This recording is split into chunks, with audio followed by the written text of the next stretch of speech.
having a perspective, a unique perspective. Each one of us has a unique perspective on what's actually happening with the branding of our books, but also with the attack on our young people being literate, So at this time, I have here 10 questions, and I would like for you to get you all's unique perspective on them. And also we would like to have audience participation based upon correspondence of your statements. Is that fine? Yes. Right. So right now I want to first introduce our panelists that we're having today. And first we're going to have Mr. Brother Mark, introduce himself. Yes, my name is Mark Hampton.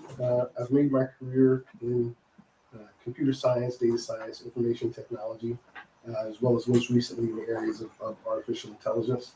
And I'm aware of how vital it is to have information, and how information relates to learning, and how artificial intelligence relates to natural intelligence. Yes. In terms of how we have our language library, large language library, and how that allows us to make context of what's going on around us and our ability to interact with our environment. Very good. You're looking at the end of the day. Your name, sir? Good evening or afternoon, everybody. I'm Dr. Stephen Jones. I'm the Associate Dean in the College of Engineering at Villanova University. So I'm working with engineering students all the time, trying to give them the preparation to be successful in math and science, something that some believe that we can't do, but we can do, because I see it every year. And the foundation of that is reading. It's amazing how many people think that math is math by itself. You can't do math unless you can read. All of it comes together. Right. So I'm hoping to really kind of talk about how important it is as it relates to, we're going to resist. We're going to use reading in the right place. Right. We're going to have to make the connections. Yes. From elementary school to middle school to high school. And we're going to have to stop allowing our children in that K through third grade period to be far behind. Yes. Because that's how they're predicting prison enrollment based on the ability of our children to read. So knowing that, I'm hoping that we can inspire some people as they listen to say, hey, how can we help our children early on to get what they need so they can go further than where they are? Thank you, Dr. Jones. Very good. Looking forward to this dialogue. So my name is Cleus Glory Young, and I'm the founder and president of the Tebet Foundation. And before the Tebet Foundation, I'm also an author of 9 books. So this is actually relevant to the work that I've done. And for me as an author, I know their context around writing that the actual audience who actually digest the book doesn't get. And that is something that we want to talk about today, because it's not just about reading. It's what you would call a spiritual connection to you, for your ability to what is called read between the lines. And read between the lines, like I'm saying A and B. I have A and B here, right? But what's in between? What's the backstory that's being told? And I also did therapeutic work. So it's understanding that when you're dealing with a client may say certain things to you up front, but you have to learn how to read between the lines of what the client is not sharing with you and put 2 and 2 together. So the avenue of reading actually helps you to develop that type of capability, that you can see this, you can see that, and put them together, but you're also being able to read between the lines. Very good. Yes. And my name is Horace Clouden. And basically, I can just reflect back on me being a working man. I'm retired now, and I did like 22 years for the phone company. Took 5 years off, and then went back and worked for the school district as a building engineer for 12 and a half years. Now, so the first part of my life, I got to know the community because I was living in the community. And I was going inside people's houses, so I saw inside what was going on inside. And then later on, I was in the school district, so I got to learn what was going on in the school district, because a lot of people had their comments about the school district, but unless you're in the school district, you don't know what you're talking about. And recently, I tried to get on the run for the way I feel about it now is, even though we have a new superintendent, Mhm. his ideas are too slow. So I give him one more year, and then I'm gonna say it's time for him to go. And that's basically it, because we don't have time to waste. Okay. We don't have time to waste. So that's my history. Well, with that being said, y'all ready to get into our first? Oh, yeah. What, I'm gonna ask each one of you, so think about this before you respond. What is your number one concern regarding literacy and the attack on Black information, particularly, or the truth? What is your number one concern regarding being able to get information? Yeah. So from my perspective, my number one concern is that the dominant influence in young people's lives and most people's lives these days is the media, and where that content is created, Mm-hmm. and the motivation behind the content being created Mm-hmm. and the content being delivered. We're all aware of how targeted content can be these days. Mm-hmm. And my concern is that are unaware of how aggressive some of this content, or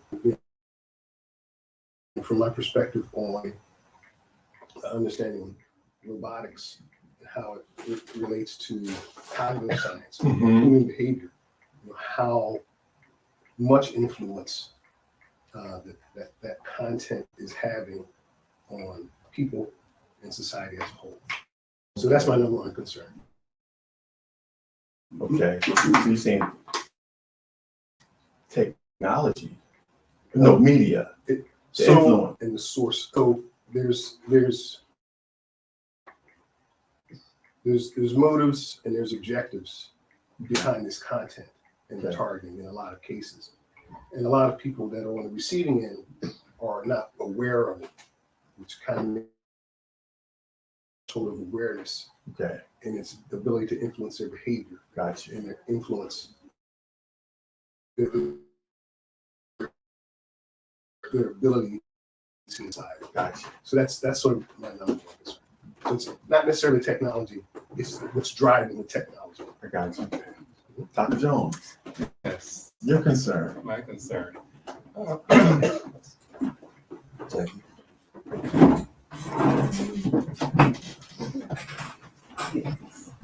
right. We have more guests, more participants. Yeah. Go on in. Right now, just to bring you up to speed, we are, so you can think about what it is you would like to bring up, what we're discussing, our number.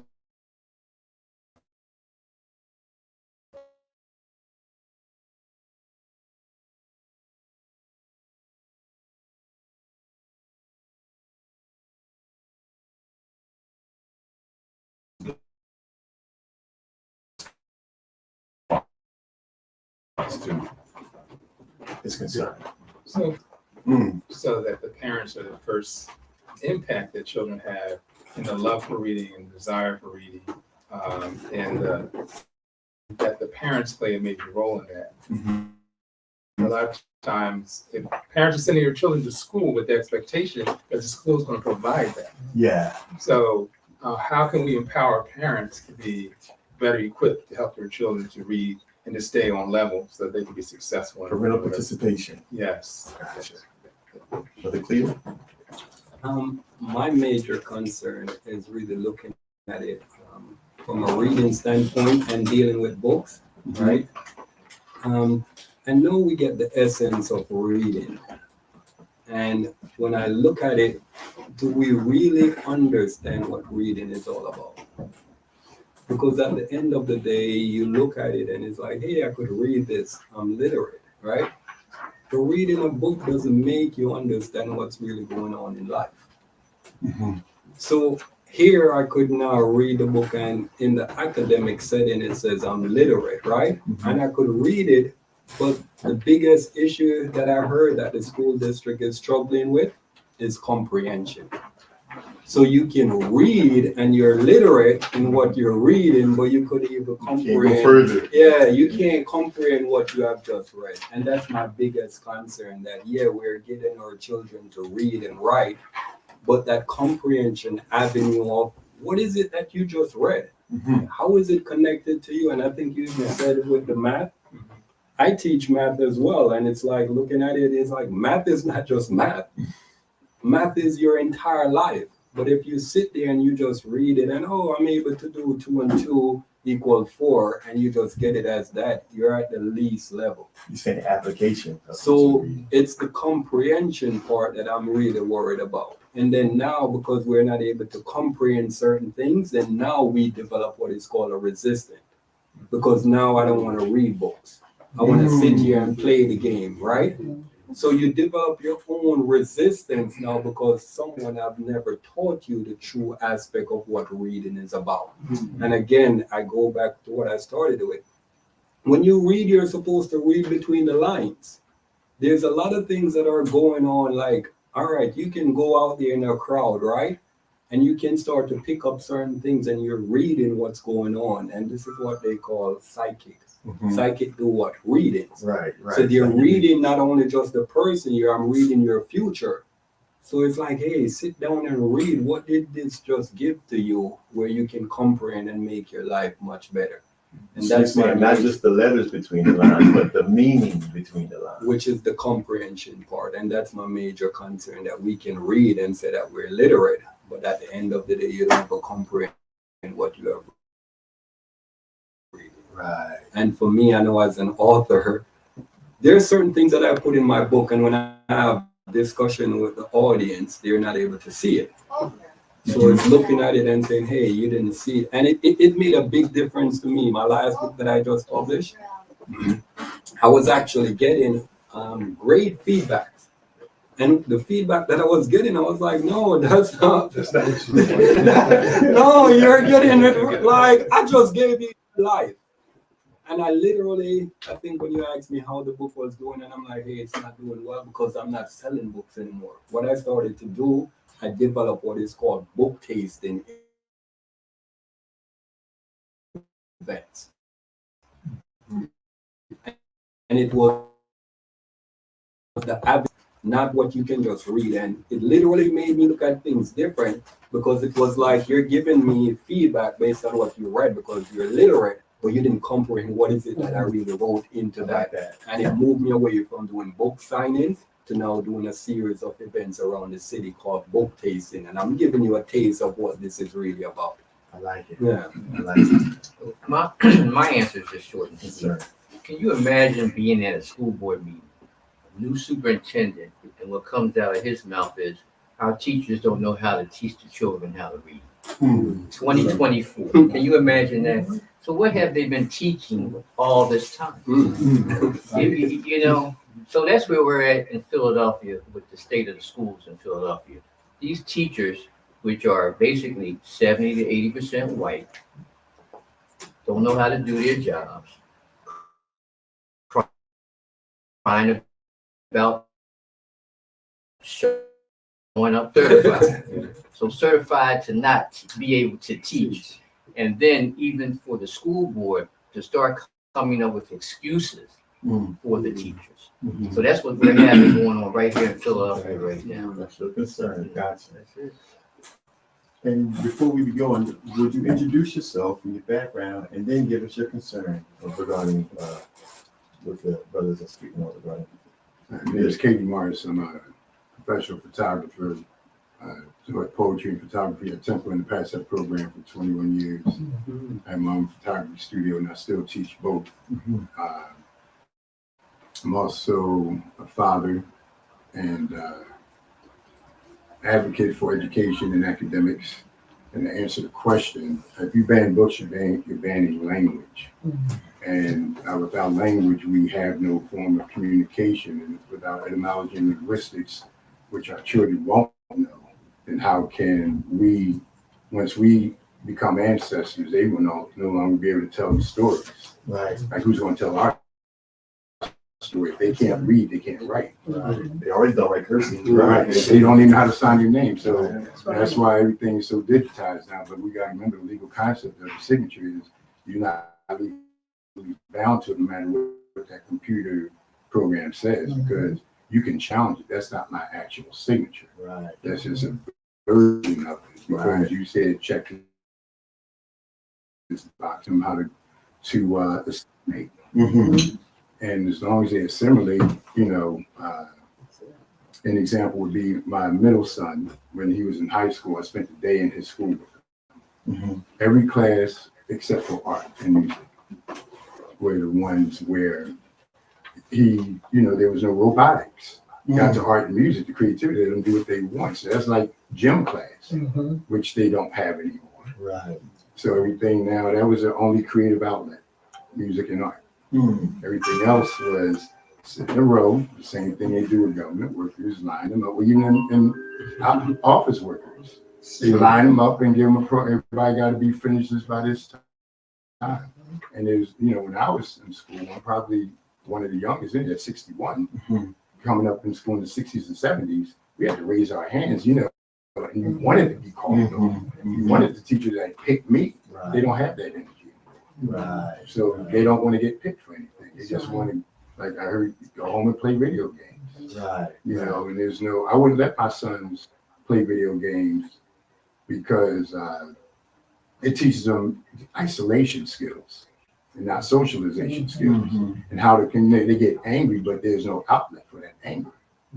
So when I didn't let them beat me in chess, my oldest son, he's 34 now, last year, said, Dad, how come you never let me beat you in chess? I said, how would you know how to win if I let you? He said, but I never had the joy of winning. I said, well, you also never knew how to accept defeat. That's important. So these kids, you know, with them banning books, that's just the white man's way of saying we don't want to accept defeat. Because we are the ones on the front line. And they already know they're being defeated because this is the awakening. And we, you know, not because of technology, but because of our genetic knowledge itself. Because we was doing this before technology. True. Okay, we're getting good. All right. So how can reading be considered a form of resistance against censorship and oppression? Yeah. So I mean, it's kind of self-explanatory. I mean, almost the way you said it.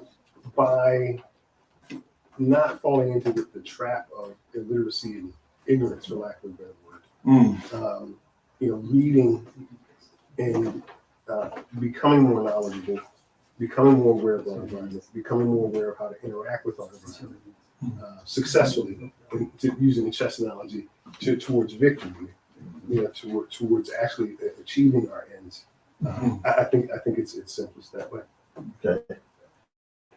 I think just to add to that, now I need to think about how do you take that and actually write yourself. So it's empowering for you to have the ability to read it, comprehend it, and then write yourself and tell your own story and tell your own experiences, which I think a lot of times students are kind of stuck because all they know is what they're hearing, but there's a story that they have the power to tell as well. That's a very big statement, sir. So you're saying your ability to read is also connected to your ability to write, To express yourself. and to express your own life. That's like a form of freedom. And I think just to extend on that, in terms of being literate, you know, being able to recognize an object and have a label for it to be able to express it. Right. You know, you could have a feeling, an experience that you want to express in writing or verbally, but just don't have vocabulary to do so. Right. You know, that's a camera because we recognize it's a camera. We have a label for it. We can recognize it. Right. But if, just to your point, if you don't have that library to read nor write, then not only can you not understand your environment, you can't express your own experience. So a lot of what we're seeing could possibly be frustration in the community. It could be a form of, well, now it makes me think of when we say ill, illiterate. Mm. You know, that's like that's like an illness, not being able to, because then you're forced to express yourself with Nonverbal. Not- Prometheus. When You they're know, words, they're filler words, or I'd say Interesting. when people are cursing, that's because they don't have other words to express that. But building the vocabulary enables you to express yourself in bigger ways, in different ways, in more creative ways. More precise way. Interesting. This is good. Go ahead. And then just to go back, if you look at the word illiteracy, right? What are the first three letters? LL. Ill. So that's what it makes it. That's what I'm saying. But even when you said A, you're able to read and it allows you to write, right? Yeah. So what's the next step that normally comes? Reading, writing, and what? Arithmetic. Arithmetic. What is arithmetic? Math. Math, Math, right? yeah. So reading, writing, and then arithmetic is math, right? Math allows you to solve problems. So this is what you're doing when you start the journey of reading. You're learning how to read, then you're going to learn how to write, and then you're going to learn how to solve problems. So this is what reading actually does. And this is what I'm saying. If you don't comprehend these things, then you just say, oh, I'm illiterate. I can read it, but you can't solve problems. So what's the use of reading if you're not using it to solve problems for your own life and the life of others? Which actually, if you look at it now, literate, right? L-I-T, is the concept of the light. Right. So when you're able to read and write now, it takes you out of the darkness. And if you're able to take yourself out of the darkness, which is solving problems, then you can now solve problems for others as well. Right. Makes me think of when you mentioned a few minutes ago etymology and hermeneutics, Which with is- language. All of that Breaking is it a part down. of Mhm. reading. Yeah. Right. Again, short and sweet. We're dealing with at least 80,000 children. What do you do with a number that high? Where you have an annual graduating class of 8,000 children. You know, and when they say they don't graduate on a third grade level, I don't even believe it's a third grade level anymore. You know, because I've been asking the district to prove it's a third grade level by testing everybody from the third grade to the 12th grade on third grade English language arts and math without a calculator. Because that's the same form of test for an entry level job. Okay, so if they can do that, at least we know when they graduate, they can take an entry level test. But here again, back to the number of 80,000 children. What do you do with that high? I want to hear the question again. So I can The question again was, how can reading be considered a form of resistance against censorship and oppression? And sometimes we don't have to necessarily read to speak of the experience, because we can tell the story based on the things we've seen. Right. Like, you know, if we were there to witness George Floyd, how many poems came from that and still coming from that and other things. But then those that wrote down what we said, even if we didn't, like, we could be in a moment and somebody could record it and transcribe it. So now we gotta be active listeners as well. But the other part of it is, which I wrote down, is when we're talking about literacy and literacy, wordplay and etymology. And so if the literacy was a disability, the government would legislate and fund and fight for a fund for treatment.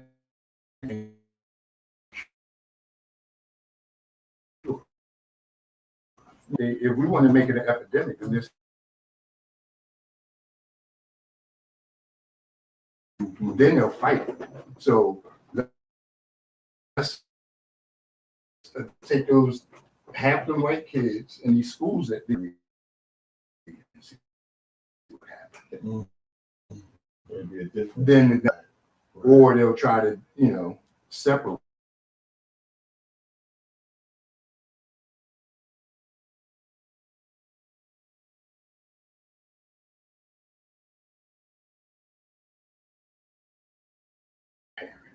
Because some of the grandparents are in the clubs with the parents.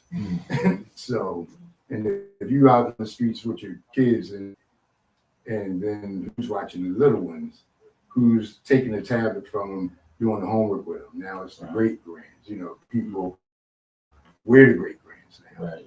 you know, so we are, I like that. we are the weapon. You know, we're the voice. We are the pages, you know, because they got to look to us. And some, there are not all these parents are bad. There's some that still look to us, you know, and we still look to those that still have our parents. You know, I don't, but I still talk to my elders. You know, I remember when I had to introduce Sonia Sanchez at Temple one night for an award she was presenting, and I couldn't think of anything to say. I mean, I was writing down like, you know, what am I going to say to introduce her? And I've been around her so many times, her and maybe, you know, I show you Hakeem Adabuti, not Hakeem, I'm sorry, Amir Baraka. You know, we did stuff at the library, and I was like, I knew what to say when I introduced him, but then I'm like, well, what am I going to say? He said, say what comes to mind. I said, what will become of my words when I become an ancestor? And then I just went on to talk about one of her books, from Homegirls and Handmaidens, and her favorite, you know, how her use of colors throughout the whole book. And, you know, and without, but that's revolution. Right. And we can encode our message through metaphors and song. Right. But we don't have Marvin anymore. You know, I where was he, just going to say songs are form of reading. right. Too. So, you know, but you know, white folks are reading and writing on the wall right now, though. They're reading it because they're like, all right, we got to stop. They got to stop everything. Tennessee is the worst. Tennessee right now, they form a legislation where Black schools are not getting funded. Like a white school will get 500 million, where Black college might get 5. In Tennessee, and that's legislation now. Wow. So they're going to underfund us. They're going to financially hurt us, That's a great segue. and they're going to try to hurt us in the justice system. They're going to try to hurt us in, well, already in academics. So they're relying on people to depend on being what these kids do on social media now, influencers. Right. You're not influencing anybody. You just rebranding stuff that's been sold already. Right. You're reselling old products, and, Right. or you're getting paid by somebody to sell their story. So, you know, How can we raise awareness? How can we educate and raise awareness about the importance of diverse literature and the dangers of book banning? How do we bring awareness to this? So I mean, Dr. Jones mentioned, you know, about relying on parents, and you know, we talked about our elders and the generations. And what I find sometimes though is there's not the level of respect, you know. So it's you know, going back to what I was saying about the content, and you know what we're talking about, resistance that's been built up to knowledge and wisdom. It's like I don't know the global answer, but I suspect it's in parenting and leadership, like personal leadership, not like handing a toddler a tablet, but actually presenting oneself as someone that's literate and that cares about curating their input and curating the input of others, rather than just being subject to the barrage of content, you know, that just going through a day. I think I read a statistic where the average American is subject to 10,000 advertising impressions a day. So for every conversation I'm trying to have with my daughter about something relevant, she's getting 10,000 other ideas about whatever that subject is. So I think it's parenting, I think it's leadership, I think it's awareness of the competition, so to speak, that we have in the culture and in the society. You know, I just want to speak on that. Bring awareness. yeah, and real well, like he said, keep it short. Change. I just keep it short. Nothing personal. No, but you know, I'm listening and I'm coming up with like the short bullet points now. If we change the algorithm, like what he just said, Talking that talk. because he said they can have a conversation and she'll get ideas. So if only we change what we talk about, and then the algorithm will change, or they'll block it. Anytime I talk about on my page, I know what gets, I can tell when I talk about a poem that I wrote called 1899 written while on a flight from Detroit to Chicago while I was on tour as a poet. I wrote a poem called 1899, and it was based on a book I read from 100 Years of Lynchings. And there was an algorithm. But when that algorithm came and they caught the word lynching, and they said, oh, it's dangerous, a threat, and suicide, and all that stuff. So now I had to change how I spelled the word and use symbols and stuff. So we got to be more. So you got to be creative, more creative. Right, you got to encrypt the message now. I got So now we got to go back to abundance. Pig Latin. Pig Latin. I got you. You know, we got to go back to abundance. You know, so the things that they laughed at, if we go back to it, these white kids are like, what are they saying? But you know, but they want to put it in. Somebody gonna put it in the music and explain it. You know, we're gonna have great traders. You know, we got places in the bottom of the well. Right. You know, that's want to keep up and come along. Yeah, we just got to change how we deliver the message, how we communicate. More creative. And more creative. So, I have an honor of knowing the last sports personally, and they always start off with the djembe. Baba Tunde will play that first before any words are spoken. Amen. That's what's up. Well, I like to keep it short. Yeah. If that was short, I would. I mean, if I'm short, we're based on his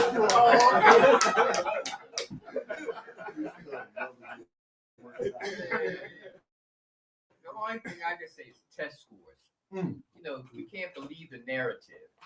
They want you to believe that everything is going up, everything's getting better, but it's not. You know, so I'm just saying test scores, don't believe the narrative. And one of my missions is always to debate the narrative. That's what I do. I show up at school board meetings and I challenge the narrative. That's what I do. So I challenge the narrative. That's short. Oh, man. Before you go further with your statement, you mentioned I see that as a solution also. The book tasting. Yeah. You know, that's a creative approach, like pop-up and stuff like that. So go ahead. So we'll talk about that. But awareness, I think the number one thing is starting out doing things like this, where you're having discussion. So the more you have discussion around a topic, is the more people become aware of it. Second thing is to look at what is called the environment that you're in. And we're in an environment where things have to be valuable for people to really take heed of it. So if we're saying, hey, we need children to read, then we got to show the value that is in reading, right? Yes. Which now leads to the third and final thing that I would look at around getting this to become an awareness issue. It is creating examples. So show me somebody who has used reading to make a profitable life.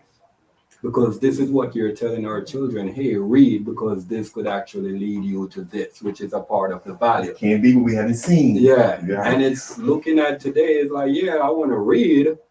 But if I'm looking over there and that child is playing video game or just taking a picture and going on social media and making $100,000, you think I'm going to take up a book? Right. No.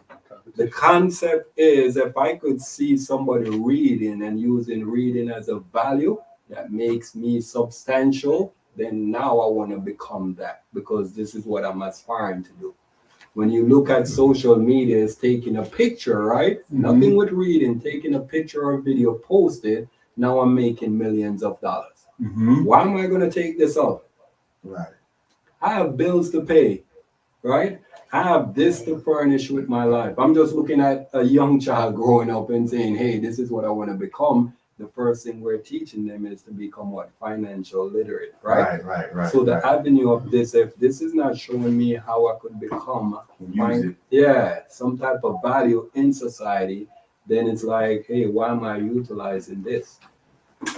Which now goes back, we have to have examples. I mean, I keep hearing people saying, hey, go to school and do this and do this. But show me the examples of the people who came out of that school system and now is doing something profitable. So we need to see the actual reading being And celebrated.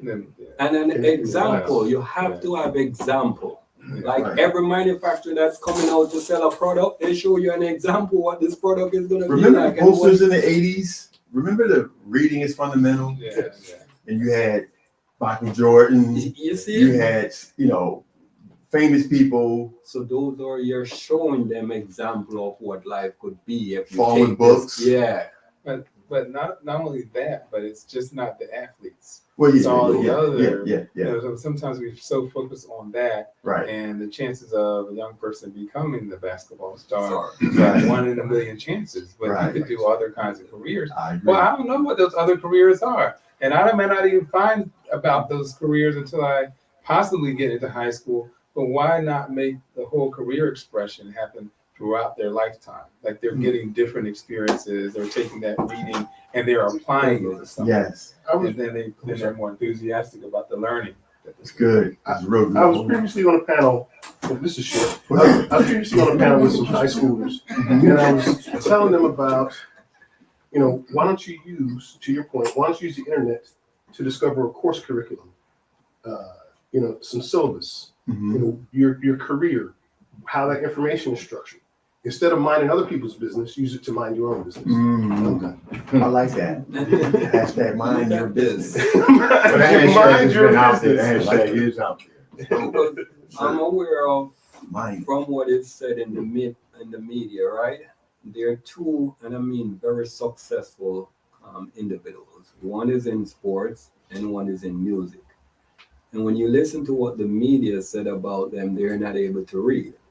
Mhm. So it's like, hey, I became successful like in sports, like at the height of this level of success, right? Mhm. But I'm not able to read. What can you go tell that person now to say, hey, go sit down and read a book? I just made. You get what I'm saying? Yeah, That's what I'm saying. I just heard Yeah, so it's NPR. like talking. showing an NPR. example of saying, hey, this is what reading brought me to this level. And when our children begin to see those things now, We celebrate it. yeah. NPR posted an article a couple weeks ago. You can look it up. It stated that I think it was 80% of college graduates Mm. do not pick up a book. They don't read. Because there's no value. Well, they read a lot. Yeah, they're not seeing A the lot of value. like we burned out. They don't want to read. That's what they're saying. They're saying that most college students, when they get out of college, they don't read books. So it's like, you know what I'm saying? We gotta celebrate. We gotta see the benefit. Going back to you, Cleo. It was, Well. Anyway, see, that's one side of it. That's the talented side. Mhm. So when the person is not talented, 9 times out of 10, they have to take a test. Yeah. Okay, to get a job. And They different can't levels read. of pay, you have to score higher on the test. So you still come back to taking a test. So you have to read. You have to Right. understand material. Yes. Then there's a job posted. Then you have to take a test. Do you pass the test or do you fail the test? Just like we were talking about air traffic controllers and everything else prior to. What kind of talent can you really you can't show no picture to be an air traffic controller, right? You got to take a test. Right. And then they start off at $100,000. Yes. So here we go. That's the value of reading to get knowledge because I can't sing or dance, or bounce a ball Right. or catch a ball, Right. but I can take a test. Yes. So you should. So that person, Yeah, I would recommend, because when you got me thinking now, we need like auxiliary annex, modules where you can be taught how to read, taught how to at least how to take a test. Because I know good students that don't know how to take tests. They're bad test takers though. See what I'm saying? There's a whole nother dynamic about even how to approach a test.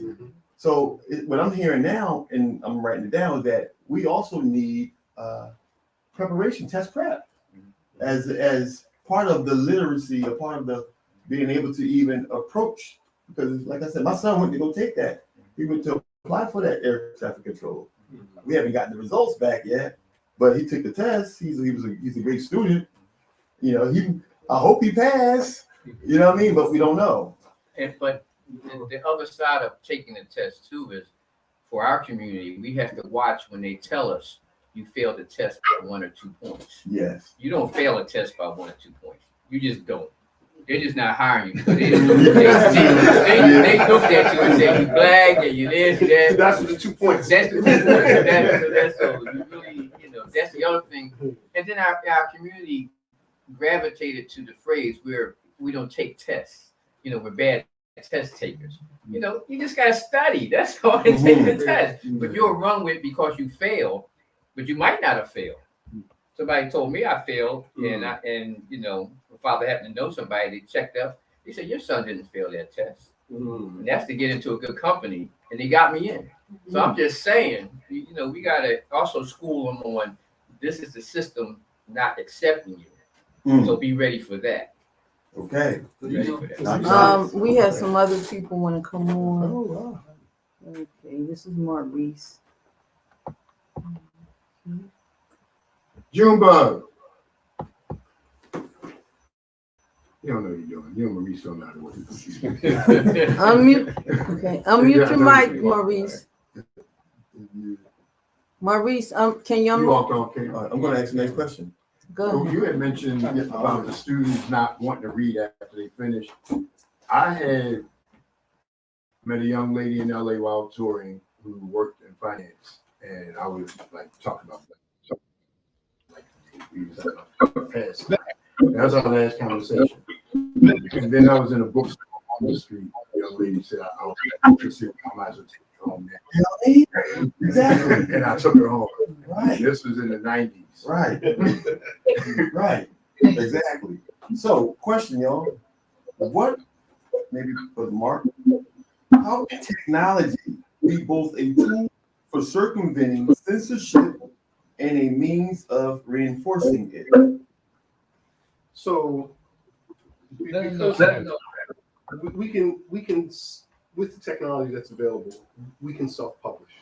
Mm-hmm. We can even use artificial intelligence to help us self-publish. I did it. I have myself. I did it one day. Yeah, did it in a day. Yeah. So I think that's the tool for sort of circumvention. What was the other part of your question? I'm sorry. Here it is. It is, how can technology be both a tool for circumventing censorship Right, that was the first one. and a means of reinforcing it? I'd say the same thing.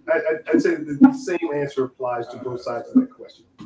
In that you can still apply the self-publishing aspect to both circumvent as well as reinforce. Maybe that's my understanding of the question, because you're still making available content that might not otherwise be made available. True. Okay. I like it. And so for me, Jones. I started a podcast, and that podcast was a way to take the books that I've written and make them become alive. So they can still have the books, but they can also listen to me talk about all kinds of education and career topics. So it becomes the resistance from a different perspective. Yes. I like that. Brother Clay? I mean, as far as technology, everyone else is using it for their benefit. So why not use it for ours? So it's looking at it, hey, if we have this in the book format, why not put it in a technological standard? So you look at it, and this is something that I really want to pay attention to, because it's like going back to what you were saying about the collegiate level and looking at the academic, right? It's what's the highest grade you get in the academics? 12. The highest grade, GPA. 4.0. 4.0, right? And when it comes to technology, what G are we now? 5. So at the academic level, right, we're 4G. And at the technological level, we're 5G. Do you see how we're having what is called an imbalance, and realizing that you're not preparing the students to match the technology that's here? So if we're not utilizing technology, then we're always going to be left behind, because we're still at the 4G level, which is called 4.0. I agree. So this is what I would look at. We have to learn how to incorporate the technology and then now move the 4.0 to now 5.0, and you match technology. So when you leave school from an academic level, you can blend in society. You don't feel like you're left out, which is what you were just saying. I don't want to read anymore, right? I don't want to pick up a book anymore. Why? Because those things now are at a lower level. You're in a society now that's at a higher level. So you're saying, let me now try to operate on this. I can't sit here and take this anymore. So that's a part of what you're looking at. Would you say that smartphones are making us more? Go ahead and say it. So Dumb. Thank you. We got smartphones and dumb minds. so it all depends on what you utilize your phone for. Right. Because it's called smartphone, you're supposed to utilize it for a smart avenue of your life. Right. Again, look at it as we talk about the aviation concept, right?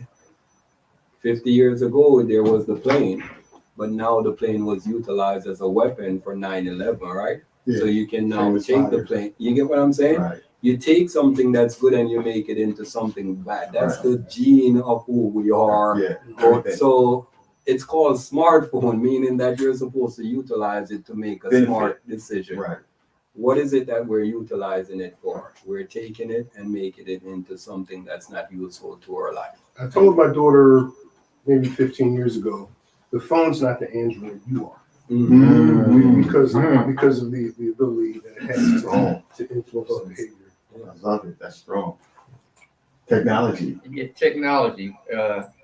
Here again, all of my answers is reference to the school district of Philadelphia. And how is that being implemented in the school district of Philadelphia? No exposure. No smart boards. Smart boards, but no exposure. Mm. You know, right now, you see, I'm an advocate of bringing back junior high schools, 7th, 8th, and 9th. Yep. Okay, right now they have a K to 8 configuration. They're just totally warehousing our students. Wow. I gave a number of 80,000. That's 80,000 blasts. Mm-hmm. Okay, now we're talking 125, what they would call middle grade locations. So you're never going to get the same exposure in all of those locations.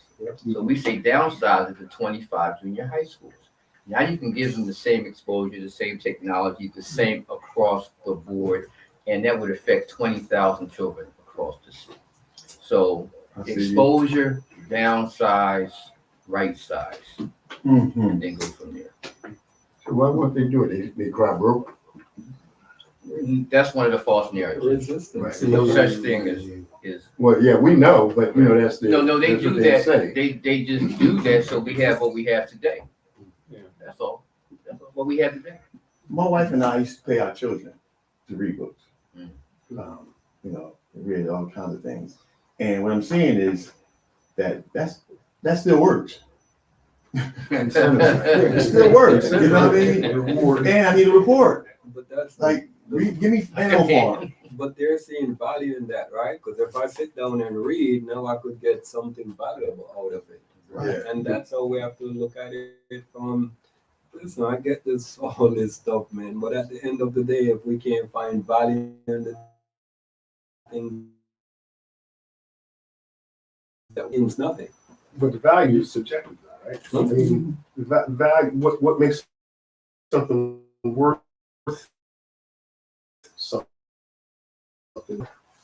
Each person may see the different worth of that value, but that thing is still valuable. Yes. And this is what we have to look at. The whole American system is based on a value system. And if they didn't, how would I put it? Because we have no value to the system, this is why we're treated that way. Mm-hmm. So when you look at that, it's like, hey, I don't need you anymore. In that context, now I have AI. So now I find more value in AI than I would have with you. So you can go about your business now. Now I have AI. So I see more value in what? AI. So this is what now is being brought to us. And if you don't understand if you see value here, then where do you not see value anymore? It seems like social media was part of that It is conditioning all. because it allowed you to have friends without having friends. You know, you didn't have to. No personal contact. Right. So now it goes back to what you were just saying. It's like it's not real. read between the lines. That's what I'm saying. These things are not accidental. And this is what reading does for the average person who comprehends it. It allows you to see these things. It's not just Isolation. social media just came about like that. Now we have AI. All these things are things that are planned. And if we're not able to read between the lines and see what's going on, we just think that these things just appear just like that. That's how you would see a book just appear like that. No, it's been months and months of preparation that got you to this level. I saw this morning, two sisters. I saw He's on the screen right I saw two sisters, African American sisters, who have no background in mathematics. They solved a 2000 now. Oh, yeah, I saw that. A math equation. a 2000-year-old math equation, and they not even mathematicians. You're like, we're not mathematicians. They like still in high school. They still in high school, but they can read. You had mentioned earlier Reading, writing, about people making a living off of reading. And I did that being a poet, because in order for me to write these poems, I had to read the books. I had to read whatever history books. I at one point, and I toured a lot, and I toured a lot of people. And if I knew I was touring, doing a show with the last post of Gil Scott Heron, I read books based on what they lived in the context of the subject they talked about. So I would be relevant to them and their presence. So I can have conversations with them on at least an equal, respectful playing field without trying to be their equal. Right. And one thing that I read a lot of was the history of Egypt, the world leaders, politics. How if this leader thought this way, if Hannibal acted and behaved and fought this way, and Caesar was this way, what was Caesar's objective? What was Rome's objective? What was Africa's objective? What was their goal and everything? And then it became a poem. If I wanted to tell the story about the African drum, God is a drummer, but I used the orishas as the drums. Each drum had was represented by an orisha, and each sound that element made was the sound the drum actually made. So I tied it all together. I see you. And then, we have to read. But I got paid. I got sent to the University of Hawaii to speak at a symposium where an Indian woman from India said in England, where she lived, I'm treated as a black woman, but in the United States, I'm treated as if I'm white. I say, welcome to America. Because where you are in London, I'm here every day. And I was only black male. And everybody else was from everywhere else. So reading got me there. So we can make a living reading, but we need to show them the examples that come from reading. Right. There Dr. was, Joe? just when you're done, the question was posed that they want each person to state which article you read. Yeah, in the magazine. I mean, which article you wrote in the magazine. So That's at the end. I'm always looking for solutions. So just in case parents aren't aware of this, that a lot of the colleges have what they call summer bridge programs. And a summer bridge program will allow the student to spend 4 to 6 weeks living on campus before they actually arrive on campus. Yeah. Those students who participate in those programs graduate at a higher rate than the students who attend the university. So summer bridge programs are really, really important. And the second part of it goes back to reading. A lot of students get to college and don't know how much reading they're going to have to do when they get there. And so the summer program gives them an opportunity to see how much reading, how much comprehension, how much understanding they're going to need to have. The second thing, prepared. Yes. And then comprehension. A lot of times, again, in our high schools, if they are reading, they're reading for volume of reading, not comprehension. Yes. When you get to college, you have to do what? Comprehend what you're reading. If you've never done that, the whole first year you struggle because you can't think beyond, I've read it, I did definitions and spelling, I should be able to do this. We haven't really learned how to comprehend their child to college. If they've been offered a summer program or summer bridge program, send them. That's good. Yeah, parents. You That's know, real good. and if I may interject there, because that's a problem that we really have in the school district. You know, we got 15% that everybody cares about. Those people going to college. Certain percentage of trades going to move on. And I always say, what about the rest? We had Yes. 52 high schools and 24 came in at 0% in performance out of 100. And I always would say to the board, how do you achieve 0%? So they got smart with me and changed the report, and they took all the zeros out. Everybody's the same across all 52 high schools. So that's what they done did this year for. They say, okay, Ms. Cloud, guess what?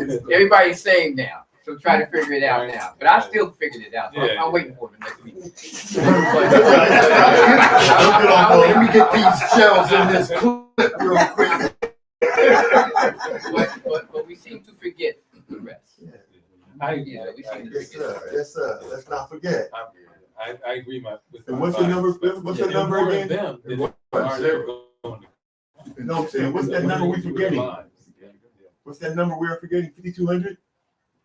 52. Did you say 5,200 students are being left behind?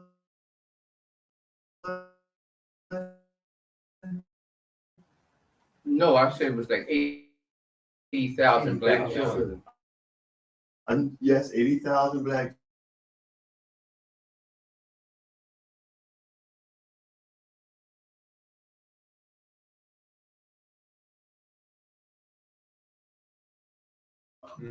So this is data. This is their data that they showing us. But yet, when a man says there, well, we're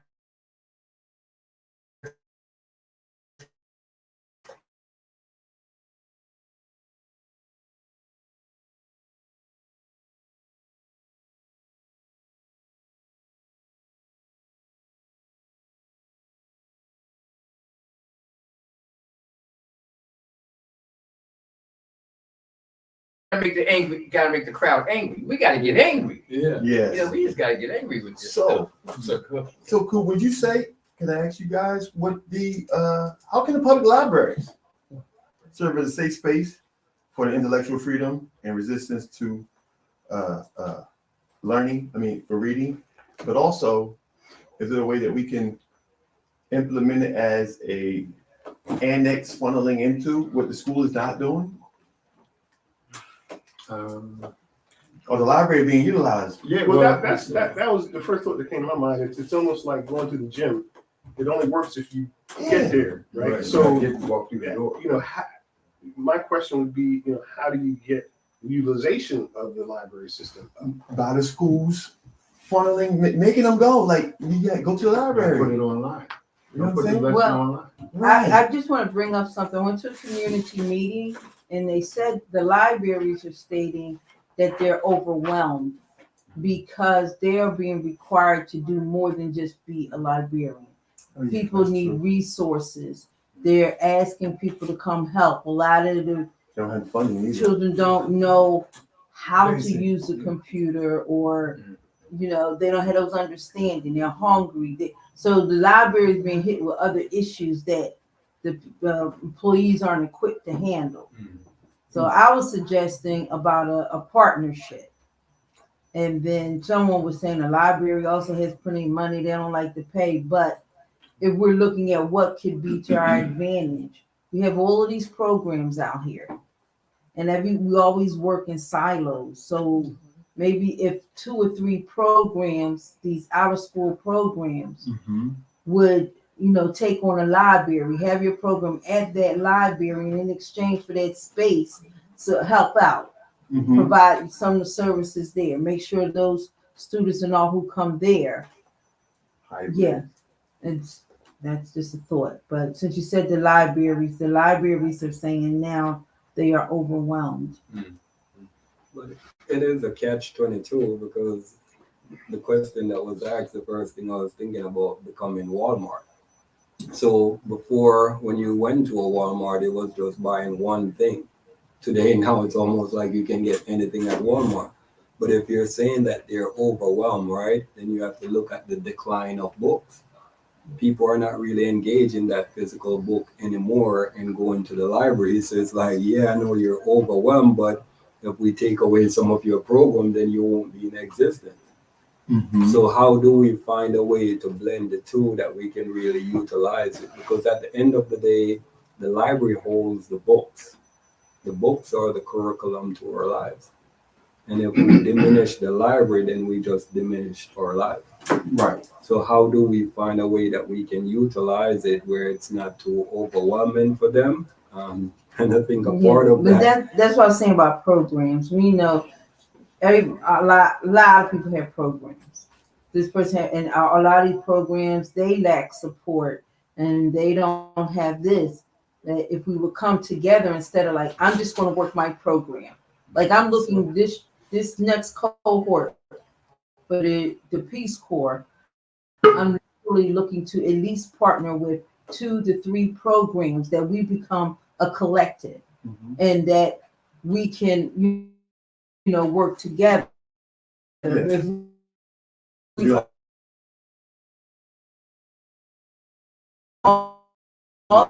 also, everyone, no one can do all of it. and we meet different people, so it's not just what Miss Jackie say or Queen Mother says. Now they're hearing other people that we don't even know that she brings in. They say the same type of things or different things. We just expand them. If we make small collectives, You're helping each other too. and then if we run those through a library, we all have our community libraries, at least 2 or 3 of them. We were supporting all. From a value standpoint, when you put on an event and it's Not an event, you run your program through there. A lot of programs need space. With the Mama Guild, we weren't having an event. We were going there for instruction.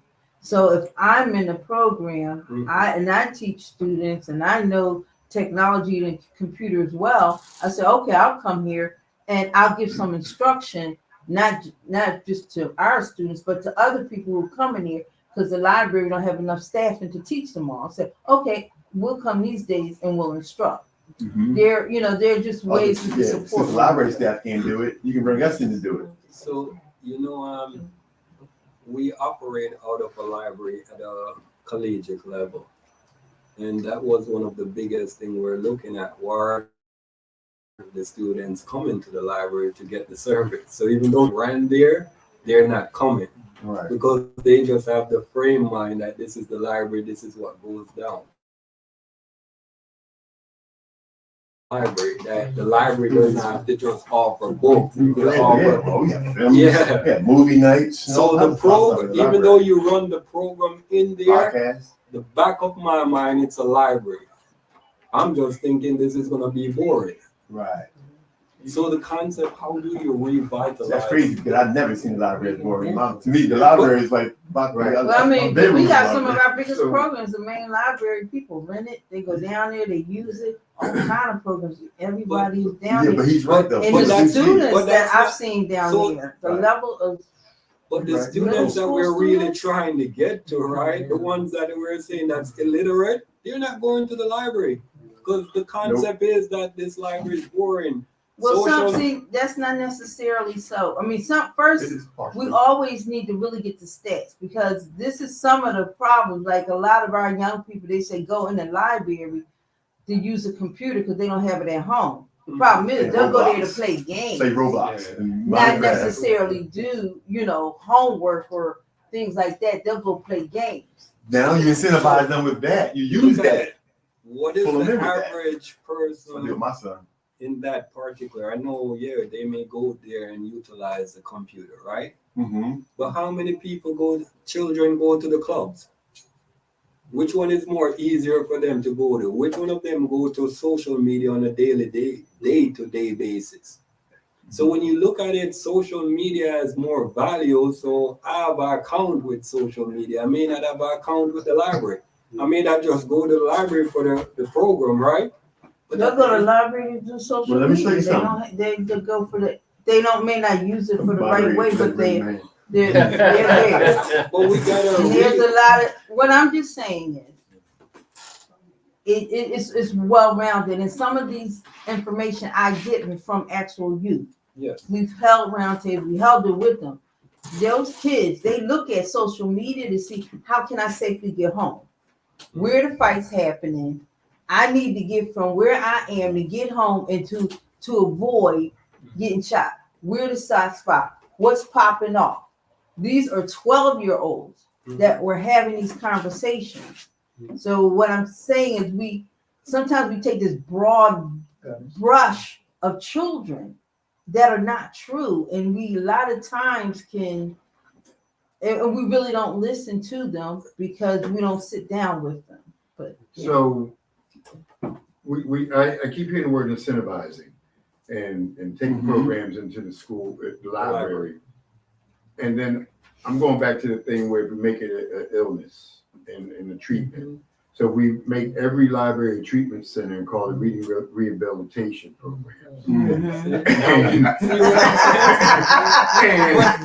if you have that, then you incentivize that. But what you do is you talk to the people or the children and say, what's your favorite story? How do you hear about that? Then give them the book, the source.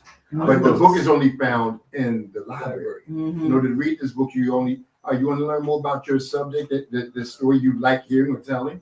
Meet us at the library on Wednesday. That's interesting that you say that, because hold on one second, check this out. Chance the Rapper, Chicago.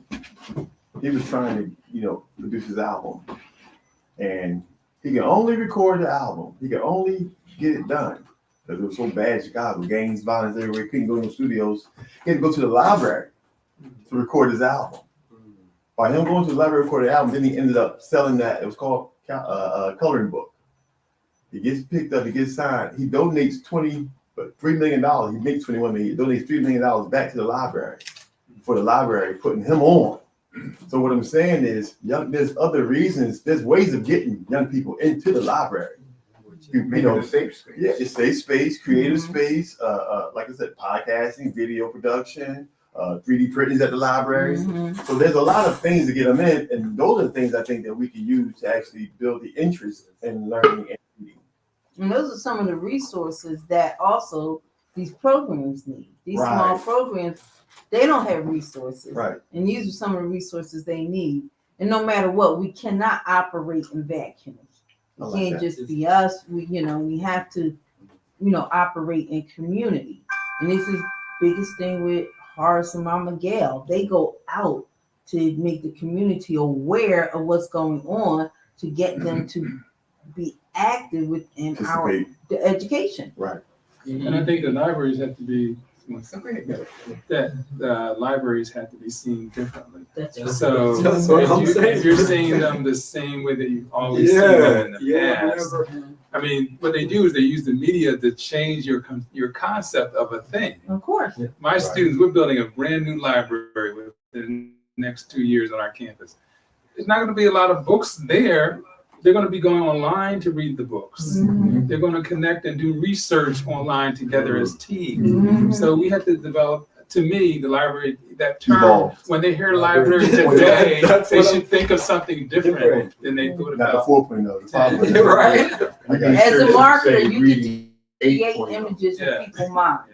Right. So if, just like Mark was saying about how many media messages people get, we get to control those messages, like say curated. Right. So we have that opportunity. Here again, numbers, 80,000 and whatnot. The most dangerous word in the conversation is partnership. And the school district tried to form a partnership with the Free Library of Philadelphia.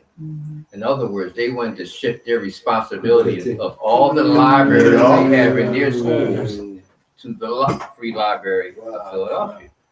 So behind closed doors, I guess they said we can't do that. And they didn't do that. So, it's back to, you're talking, when you talk a $4 billion budget, why can't you have a library? You're right. It's just as plain and simple as that. Because we got to demand it and we got to make them do it That's it. and unify and demand that they do it. That's it. Period. That's it. That's it. And don't bend. That's it. In New Orleans, at McDonald number 35, there was 8th and 9th graders. Asked me how I got the students to respond to the assignment I gave them. I said, first off, they see you as an authoritative. You got to meet them on your level. And said, but if you notice, the first thing I wrote on the board when I came in was not my name. It was my favorite phrase that I told my children. Complacency has no place in me. There's no room for it to live or survive inside me. And every time they said the word can't, I made them read it as a group. They saw care. You care for them. And that's what the teachers were showing. I found 3, and it was 3 children I remember. I don't remember their names, but I remember their stories. One common young lady and her sister raising her sister because mom was on crack. A young man, his uncle died, and it was his father's only brother, and he lived with his father, and it changed the dynamics of their relationship. And another one was a byproduct. Her mother was a prostitute, and her father was the customer. And she lived in the house with her father, who did not acknowledge her as his daughter, so his mother raised her. But the teacher never knew any of this. And she said, "How do you get them to open up? You got to meet them at what they want, the story they want to Care tell for them there. Yeah. which goes back to the reading rehabilitation program. Find a program, a story they either like being told or a story they want to tell, and find the books related to their story, or find the programs related to their story, or the people who can help them. Show them how glorious their story is. Right. Because most of the best stories are what we would call the worst circumstances. Right. You know what I'm saying? If they're able to see it, it's like, don't bore me, give me the glory. It's like the glory is a part of the story, it's what you've overcome. Right. Being able to show children, that part of them, their uniqueness and how that actually shaped them to who they are. And he lives this daily, and with the information and access he has, and what I learned in the time I've been here, that the teachers ain't shit. Right. Can I say that on camera? Too late. And a part of what you're sharing as well is not only just to make our students share the story that they can connect with, but also build their possibility. Because the way I wrote my last book, I use it in the context of how, like, a parent that doesn't have a lot of money, the parent would go out and the child wears a size 5 shoes, right? And there's a size 6 shoes that's on sale. So the parent would buy the size 6, even though the child wears a 5, knowing that, hey, you're going to grow into it. And that was the concept that I wrote my book on. It's like I wrote certain things where I want the child to get it at their level, but I wrote the size 6 version where you can't get it on your own. Why? Because I want you to go talk to your parents. And when you talk to your parents and you see as a different context of it, now you're able to grow from what you knew by yourself to now what you saw as a possibility of what else is out there. So, and it's intricate because when I started to look at songs are written typically in the experience of what somebody goes through. So now we're just exchanging experience after experience. Oh, I went through this, right? So I wrote a song about it. And because you can relate to it, all you're doing is just doing a relationship concept, and I'm on that level all the time. Oh, the song is great. It is. But you're just relating to the things that have happened over and over and over again. Where is the possibility where we can say, this is 4, here's what 5 would look like. So we write it in advance. And I'm saying this because from an academic level, we typically prepare books for the grade level. And the child could be above that grade level, but you have to read on that level that the book is written on. Right. Right. So it's hard for you to now go to the next level because you're so trapped into this is the level that you're at. I got you. You want to let him come on? He's not there. Well, they'll hear it because you got to speak on it. Just keep running back and forth. There he is. Okay. Cuba! Let me open up. Dr. Henderson? I gotta Let's open call up him the Cuba. speaker. He's fine. Let me open up your mic. Okay. I might have to come this way. No, you got it. No, I think I had to come this way to do it. Get it. Yeah. There he is. Can you hear me? Yes. All right. So I want to make a statement, and I want to be very, very direct about this. Turn your speaker down. Okay, hold on. So I want to be very, very direct. The National Black Librarians Conference is in Philly this weekend. No, this summer. And then let me be so close to you. Clear, you went to New York at the License Users Library and was sponsored by National Black Librarians Association. Number one. Kyle went to New Jersey and did the Black Librarians Conference. Dr. Stephen Jones, he came to Jones Middle School, and his book was cross-referenced across all libraries in the sector of Northeast Philadelphia. The LEAP program is one of the programs that sponsors all of our workshops across the country. I'm looking for an idea about what it is that we can do for now. The librarians are in colleges, public schools, college schools, boarding schools, juvenile detention centers. And then, so what it is, so Dr. Neal, Dr. Joe, you know I got you on this, about your proposal. But let us not be remiss how it is that we move, and then the research that needs to be done. So let me give you a background. Kyle Mars, Yes, National African American Studies Leadership Conference in Mississippi, Michigan, New York, and then so also please, you did National Give Back for Kids campaign in New Jersey. You also did the License Users Library in New York. And so we've been around. So let's be restitute an idea about what it is that we want to do. I need for you all to do an ask, since I submitted you all articles to the House of Umoja magazine. Give me an ask up to $1 million so I can get you all that funding. My brother Kyle Mars, my leader, he'll talk to you about Make Free. He'll talk to you about being across the country. A lot of you all have, Dr. Jones, you've been to the Associated Black Cultural Centers in Maryland. They got 50 of them. Kyle is from Chambers, the teaching college. So between all you all, you got 100 alumni associations.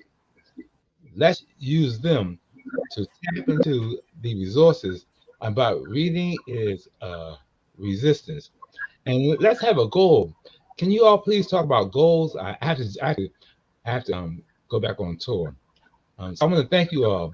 I did not know that you all were going to be there. I thank you all. Kyle, Make Free. Thank you, Clears, Mountain America. Thank you, Dr. Jones, about teaching us about education. So I thank you all. I have to run. I didn't know that you all were going to be there, so I feel safe where I am. I got to run, but I wish that before that you all will leave, before you all leave here, that you will read from your works or read from the publication. If that is permissible. I thank you all. They would like for y'all to read a piece. Just find a piece. 6 more questions to go through. No, we can go there because I also want, after you share your piece, I also would like for you to recommend us something to read.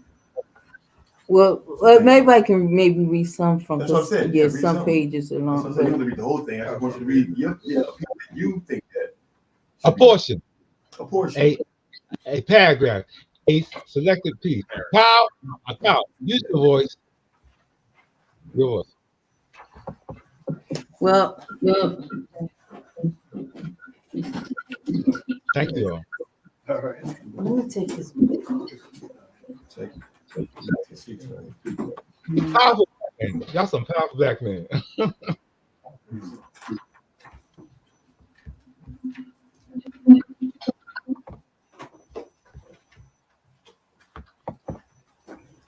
Your portion. Are you? Start with five? Whoever's ready. Whoever's ready, I'm Yeah, still trying it's to. all on. Take your time.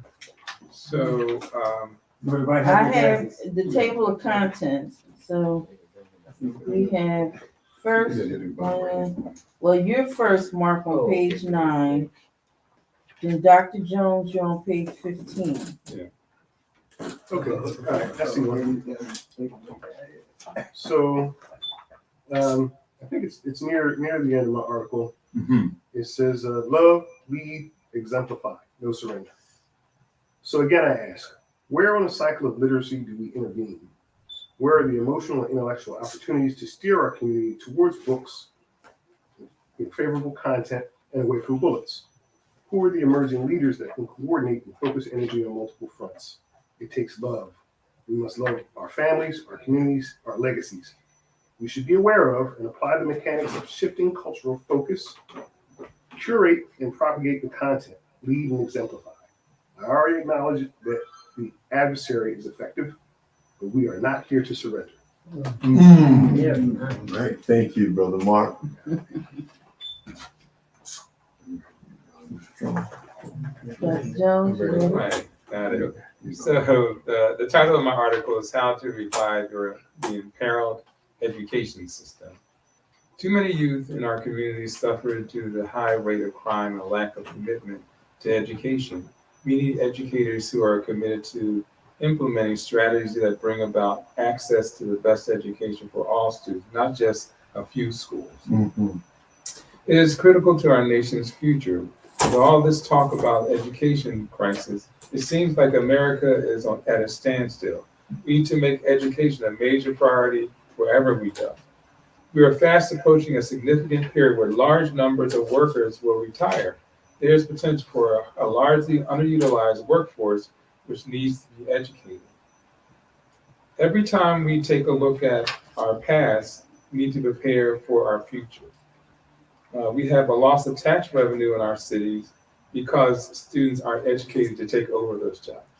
When people are employed, it creates an opportunity for progressive and growing communities across each of our cities and states. Thank you.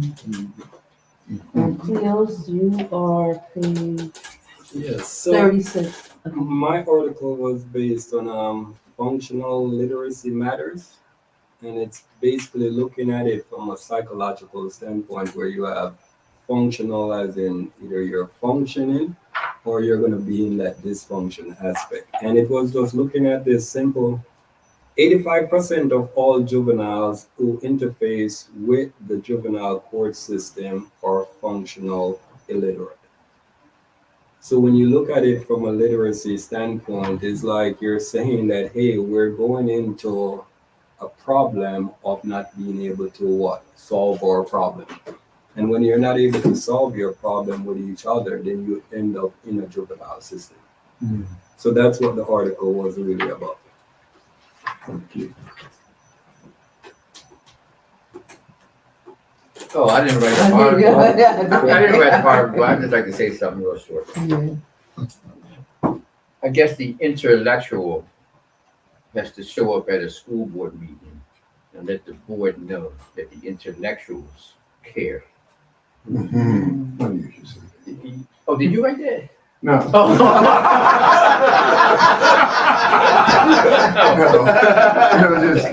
It's perfectly timed. Good point. It's perfectly timed. That's why.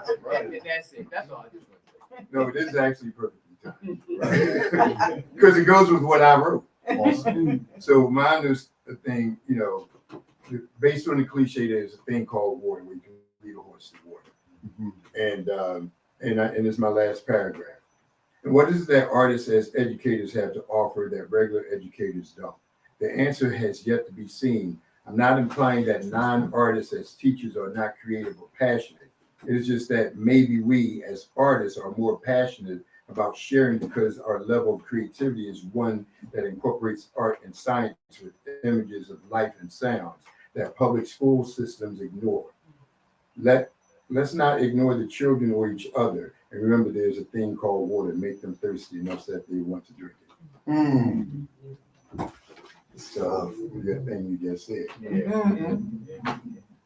So, question, would Mark, Dr. Jones, Cleo's, KD, would y'all commit to going to a school board meeting with Hearts? If we now live in Jersey, it'd be kind of Oh, well, just We when can you I can show up. I can show up. No, I can show up. We're prepping. But you know, it's just a thing that I'm not, you know, I don't have any school age children, so I don't get any communication about everything I'm getting is what I see on the news. I don't have anybody bring home complaints. Your voice with perspective. You know, but Yeah, well, most, but I did, but what I honestly, did do, but hear me out, what I did do while sitting here, my son who runs a program, because like me going into the schools, I always told him, look how far I've come and surpassed me. He started a program where he now goes into the schools called the Eco Foundation. And I sent him a text. I said, yo, hit up these libraries, take this program in there, blah, blah, blah, blah, blah. He said, I'm on it. So I already got my son involved. He's already doing stuff with the schools by creating jobs to send people who teach into the school. Good. So, yeah, But show yes, up. and we're gonna be doing this more too, paneling. Huh? Why you say you don't have anything? No, I'm not saying I don't. Because I live in Jersey, like I have no voting power here. I have no. voting power. I understand that because It's your voice. I know that, but see, I know, but my dad worked at City Hall, so I know the game. I know that whole game of like the politics. He worked at City Hall, so We you just know. need you to bring the truth, brother. Yeah, I'm gonna bring it because they can't hurt me. Exactly. You know, I got my, you know, I mean, all my kids are grown. Exactly. So I mean, it could be just one, everybody show up, you know. Again, if they think nobody cares, and if they think they can duck and hide, because as much as I've been in the school system, and I go more than a day, I've always been with my kids. I spend days, I help out teachers, and they're still all of they're on that. Broad I Street. would, all of the things Right, Grove that Spring Garden. that he and Mama Gail talk about, that stuff didn't get to parental level, and I'm very involved in the community. So No, this is the momentum that we're moving in though, as fathers. So what's the day and time of these meetings? We'll discuss. Well, I mean, we'll get that. yeah, but I'm just saying we just We'll be commit to- unified, and you'll have enough time. No, I mean, if I know, like, if it's like they have once a month, and Right. it's a day, you know, Once a month, usually the third Thursday, third Thursday. four to whatever. You want to So what you do, I'm Jackie? from Northville. Let us know Well, so when that's- he's doing it. No, I mean, I'm just saying, I live in Jersey Yeah, now. I know, but it's okay. We will do You it. grew up in Oh, yeah, So there's a story for you to tell right. about your Mhm. experience. I mean, I live in Springfield, but I grew up right down by 40th and Lancaster. That was So Economics. they can't tell me anything about Right, that. you're Philadelphia, man. You know what I mean? Yeah, I'm always. And you're authorized to speak about what's anything happening in your community, period. You don't need permission to do good.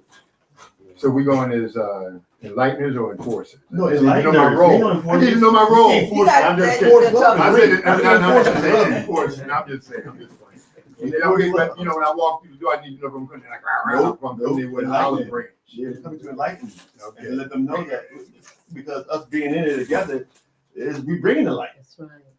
It's us. All this here, this is very powerful for me. You know what I mean? It's humor.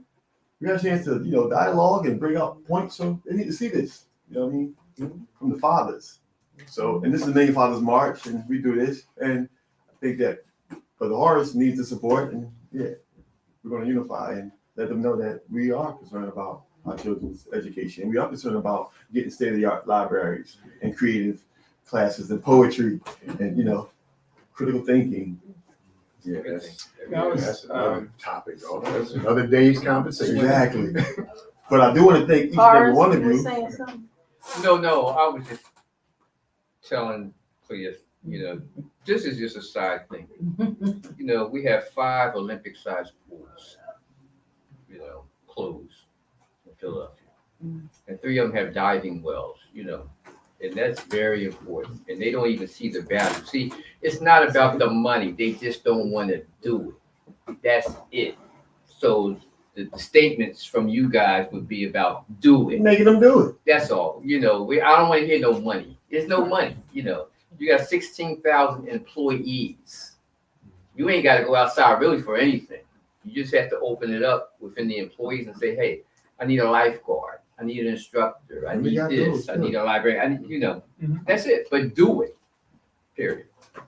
I like it. And I'm just going back to, so let's read between the lines, because when we just came, and if you listen to everything that he has shared, right, you can say that he has an innate passion for what he does and helping children, right? But I think your first introduction was saying, hey, I tried to be on the board, but I didn't make it. So read between the lines. This is somebody who is passionate, and I know you're with Mama Gail, and on a weekly basis, not just here randomly, on a weekly basis, day by day, they're out there doing this. But he's saying that, hey, he tried to run for this position and he didn't get in. That means he didn't get the full support. Right. And this is what I'm saying. It's like when we read between the lines, yeah, you're passionate and you're out there, but it's like the community is not supporting him. Right. I Right. bet you if it was a shooting and then we need a rally to go out there, we're out there in tons of people, right? But when you're making an initiative like this and saying this is what's happening to our children and you're out there on the battlefield on a day-to-day basis, he didn't make it because he didn't get the full support that he needed to actually transition in that position. Right. And you can see that our community is not supportive of these things. Right. You got to bring awareness and you got to educate our community. So this is where we need to go now and start, hey, listen, it's not just talk, man. We got to do it. Yeah. Because at the end of the day, it's like, yeah, we're saying literacy, right? But at the end of the day, it's like, are we really implementing these things in our children's life? Right. So they can see the value in it.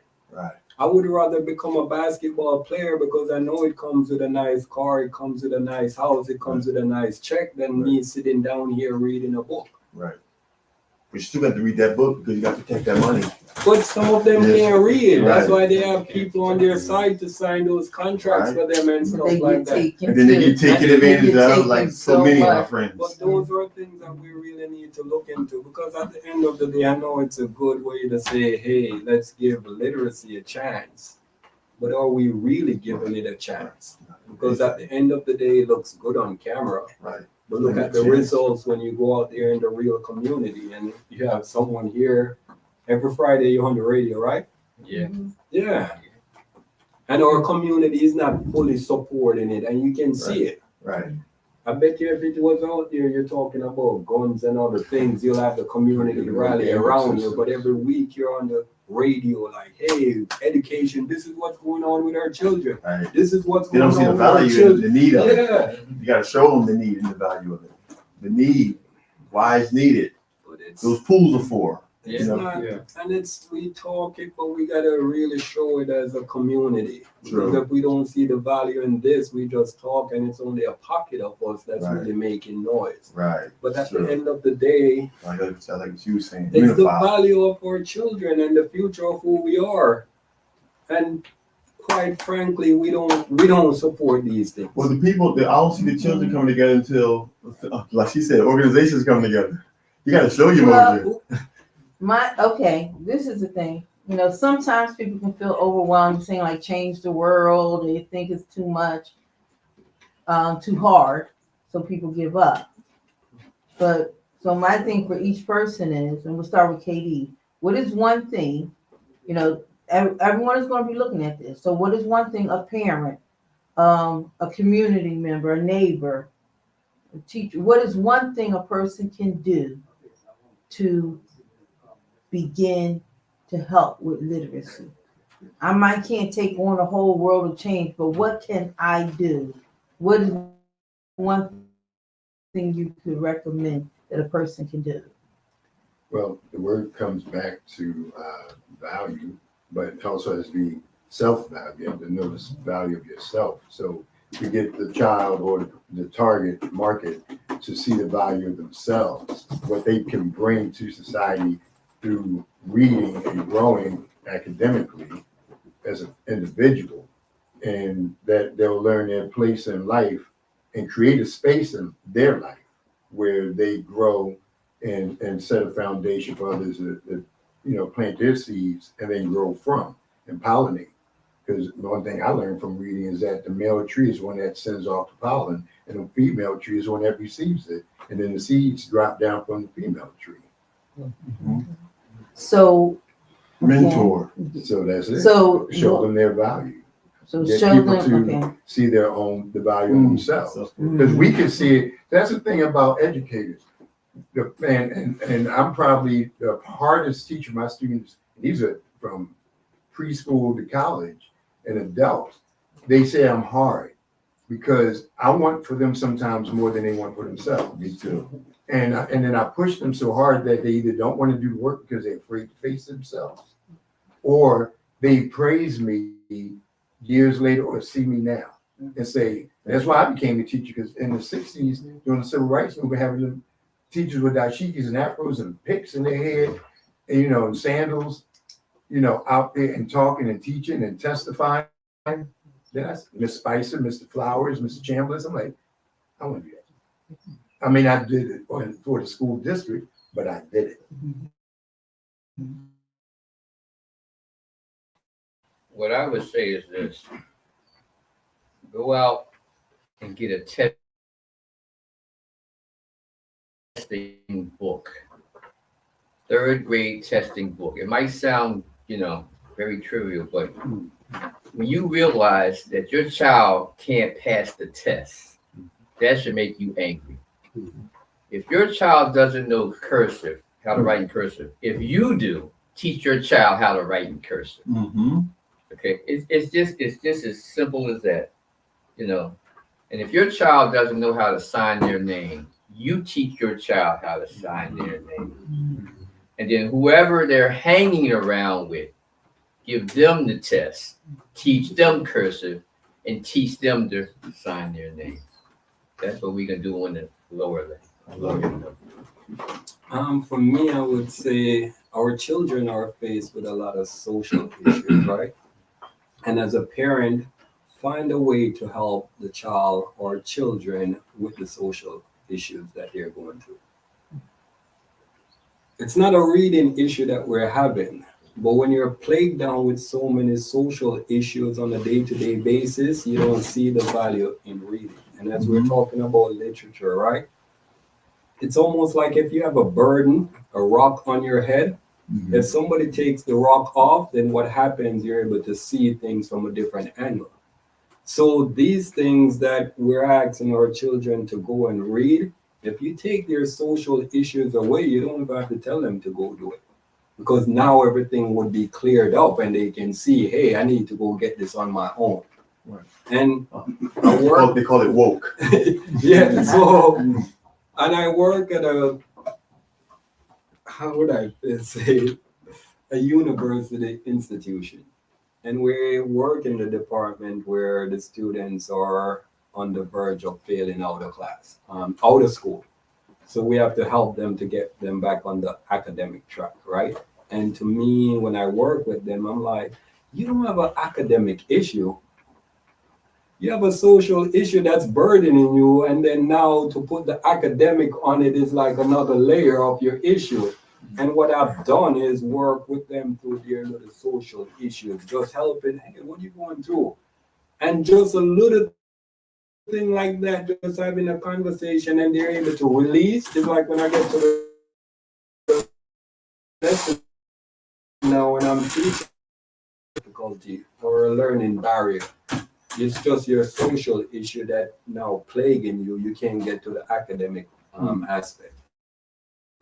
So as parents, whatever your children are going, going through, get them that social help that they'll need. That's interesting that you say that. It was also on NPR, and when that was about to speak. NPR, there was a study that they were wondering why a professor looked at his class and he noticed that a lot of the Asian students were passing. A lot of the African American students wasn't passing. He's like, yo, they're learning the same thing. What is causing them to not get it when these people are getting it? And then he watched them. He went and he left. He would go after class to see how they actually approached learning and studying. And he come to find out that the only difference was that the Asian students studied together socially. You saw that? They studied together among themselves socially. They made sure each other got it, while all the black students were isolated, doing their own thing, trying to get it by themselves, because we know we self-made, and I got to get it up out the mud by myself when you didn't even make yourself. You know what I'm saying? So going back to that point, the social construct, the social component is very important. Dr. Jones? So, not to have a commercial, but I wrote a book. Third time you mentioned that book in 5 minutes. You wrote a book, y'all. What's the name of the book? Do you have a book with you holding up? I do. Seven Secrets of How to Study. Okay. And the reason why I wrote it was because of that most students don't anywhere in elementary school, middle school, high school learn how to study. Yes. And I talk about group study in that most students don't, and they don't even know how to get a group together. So that's another part of the issue. So they feel isolated on these college campuses because they don't know how to do that. So yes, that's my little slide. Thank you. What I wanted to comment on is, and I'm going back to athlete because I was a college and elementary school. I was an athlete. And so I think what young people don't know is all the careers that are connected to being an athlete. Yes. And music and everything else too. Yeah, so there's all these different professions, the management of it, the financing of the sport industry, the media, the technology, the security, the health, all of that. Those are jobs that are all in this industry, and no one's exposing them. All they're talking about is what they're going to do on the field, and not what the career. And that should start from, again, elementary school, middle school, and take them out to a game, show them all the people that are making the game happen. Yes. And so Field that will, trips. You field get trips. tours. We go to the offices and get tours to So- go to the back offices. So let me show you how to tie this in. Because you know reading, right? When you have a paragraph, the paragraph of what is called sentences. The sentences comes from words. Right. The words come from letter. Right. So when you look at that, it's like saying that our children are stuck at the letter. And they don't see how to take the letter and make it into a word, then the word into a sentence, the sentence into a paragraph, the paragraph into a chapter, the chapter into a book. They're not able to see all those things. Not allowed to proclaim. One thing with that, which no one told me I had to learn this, based on my mother always saying, you're not going to get rich working for somebody else, you got to have a hustle. And now I always taught my children, go to school to be an employee, not an employee. And that's what they do. They all got their hustles. And if I can piggyback on the doctor, there's 13 middle grade sports that the school district offers. But you might have 50% of the schools offer 0. So that's why we say bring back junior high school, so they all can be introduced to the 13 middle grade sports. Yes. See There's a lot of that things. downsizing is very important. And if you guys come out and support me, that would be the main thing, is to get them 7th and 8th graders out of those K to 8s and put them in their own buildings where you can bring back middle grade, because they used to have junior varsity sports. Junior varsity sports. So they still have the sport, but here again, schools above the river get access to schools below. That's what happened.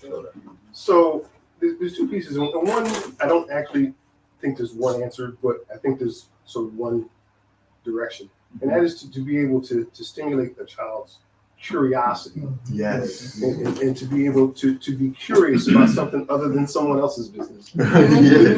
So, Mhm. so to follow on from that, one of the most valuable things an adult did for me as a child, I said, so-and-so, what is such and such? You know, they gave me a dictionary and told me to look it up. Mhm. And from looking that up and being curious, I'm like, there's a definition. Well, I don't know what that word means. So now I got to. Yeah, treasure But that word, treasure seeking. right. So, look, I wrote a book about. What's the name of your book? What's your book called? Shameless plug.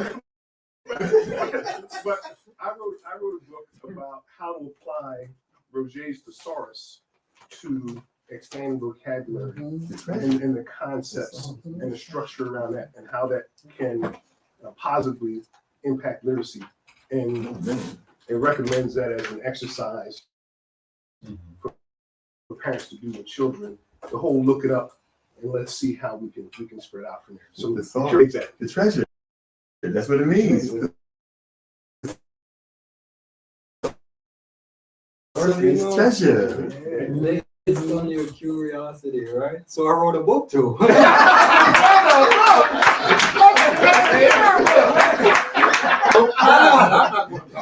have a book for authors. Is that what Somebody has authority. The book was based on curiosity. Yeah. Because I was like, hey, I was curious if the regular book could be extended beyond just the regular book. So what I created was a bookazine, a book and a magazine.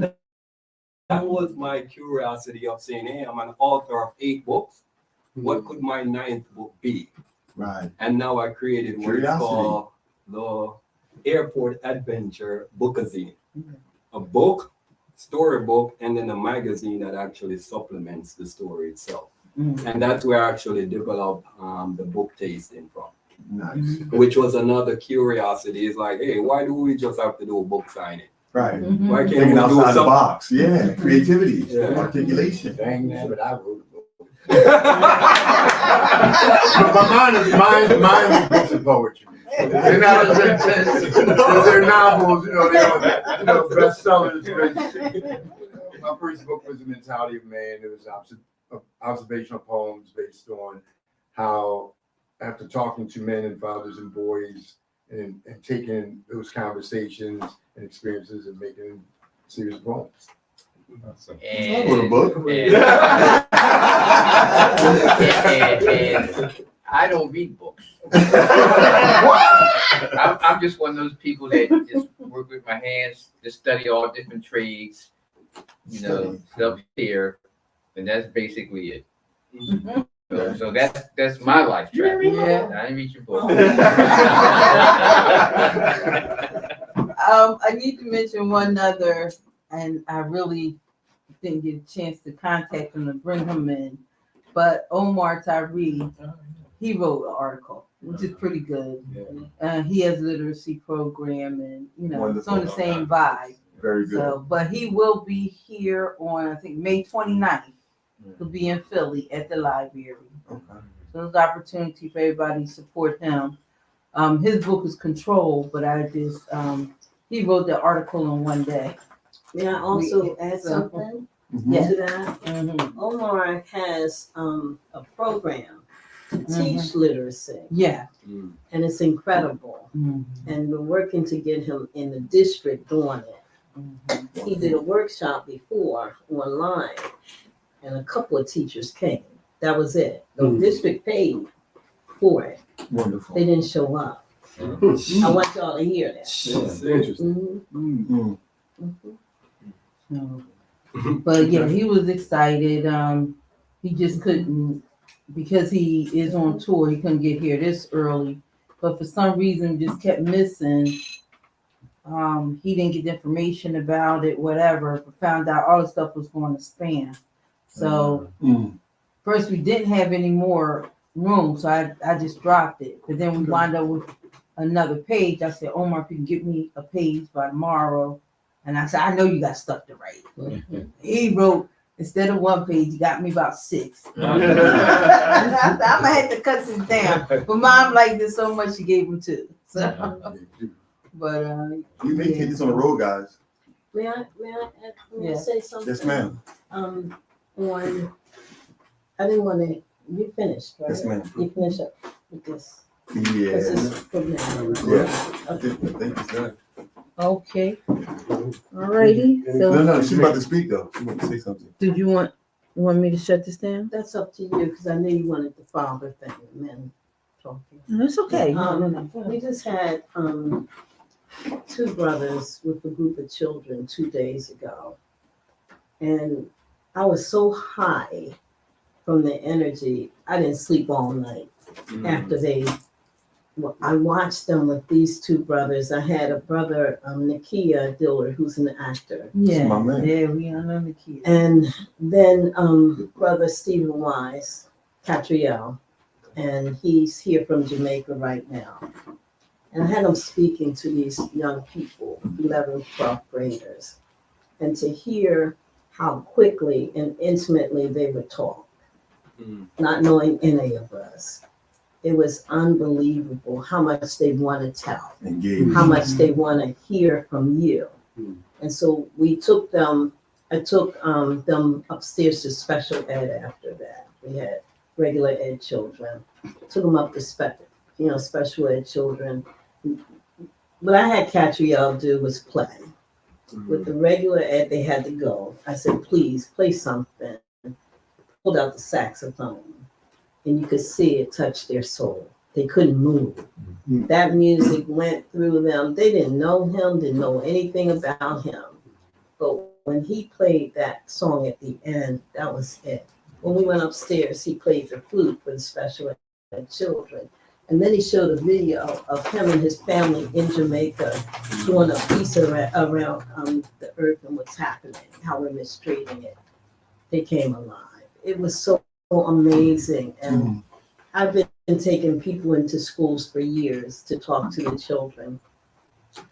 I don't care what anybody says or that you hear, people aren't doing something. People are always doing something, right? That what you think they're not doing, they're doing. There's always ways to get them to do it.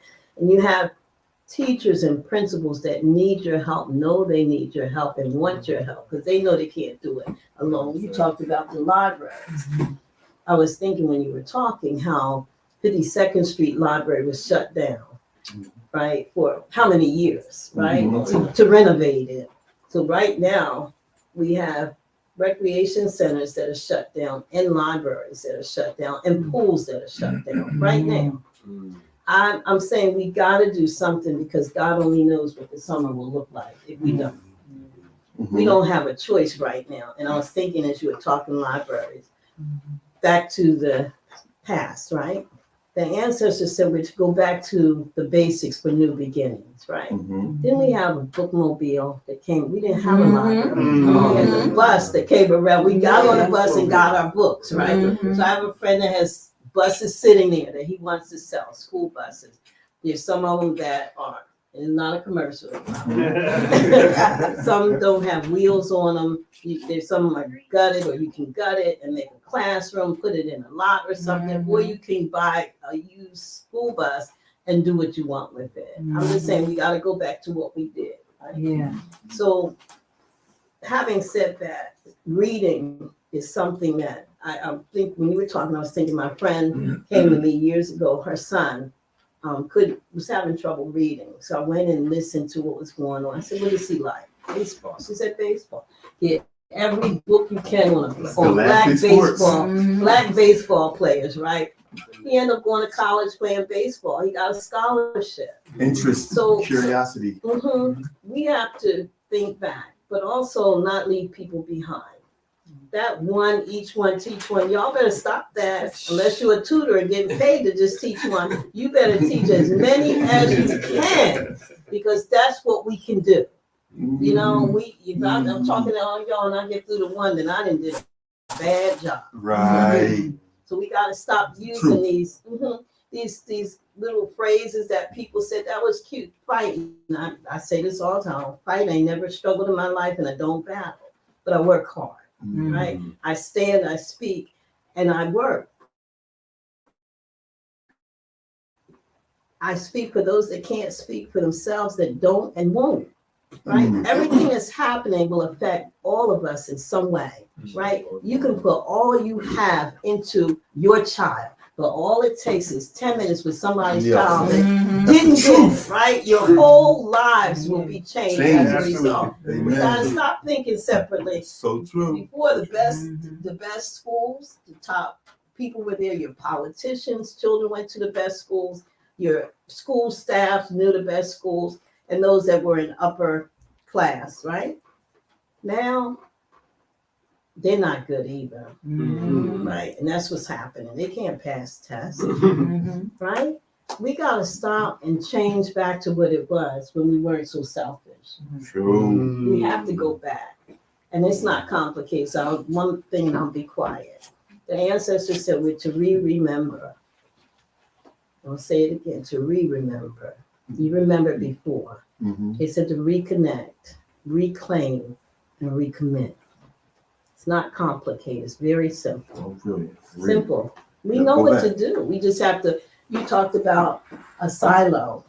We did a years ago when I was with Fran Alston with the West Philly Cultural Alliance. We worked with a nonprofit. And they used to use us so bad.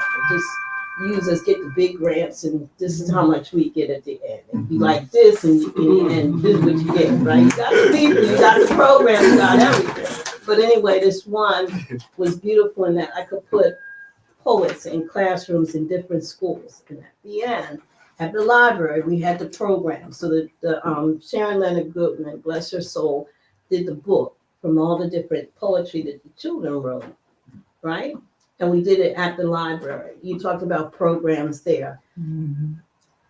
Did I say Northeast Library had a social worker? Of course. Okay. Yeah. Amanda. She said, I'm a social worker in Northeast. I was just gonna say that, Library, yeah. right? Not now. It's probably over. Right. The grant might It's a be bond. over, right? But one of the things that happened is so many homeless people were going to the library. So that's why you start to hear about the social issues, because that's where they were. Main library. That's who was there all the time. So a lot of people, regular people, didn't want to go there because the homeless Washing people the clothes, washing, camped use the in, bathroom. camped Yeah. in, right? Yeah. So just having conversations. So I have the building. I will have the building every 2 weeks. I ask for education meetings every 2 weeks. We have an auditorium at school that's almost 900 seats.